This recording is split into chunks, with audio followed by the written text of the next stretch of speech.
For the first time, Hawkeyes on vacation here in Florida. We're still able to caucus. A satellite precinct was set up in St. Pete. ABC Action News reporter Michael Peluska shows us how it all unfolded. This is us right in the middle of two groups of Iowans rushing to claim their corners. Each part of the room inside this St. Pete church represents a candidate. The best way to describe the Iowa caucuses is like a giant game of organized musical chairs. Supporters for one candidate huddle. They take a vote. If a candidate fails to get 15%, they are not considered viable. Then there's a second vote. And nothing is secret. People can openly persuade you to join their group. I think that Joe Biden is the one who can take out Trump, and that has to happen. I am tired of old white men. I am ready for a woman in the White House. It is long past time to have a woman in the White House. He's a person that when you hear him speaks the truth. We are pretty civil.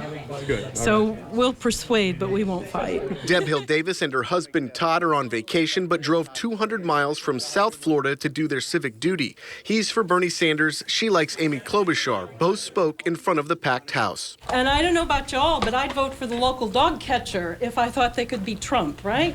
Well, you heard those passionate pleas from people trying to get others to join their group. That's the Bernie Sanders group. But then you look over behind me, you can see a huge group for Amy Klobuchar and Pete Buttigieg.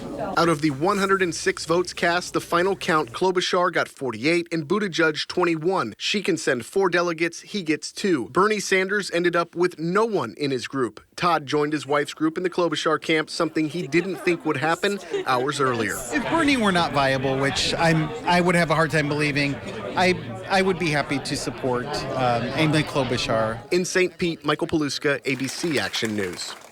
This is the first contest of the 2020 election cycle. ABC Action News political analyst Dr. Susan MacManus believes this is the truest way to see how voters feel about each candidate, a more accurate representation compared to polls.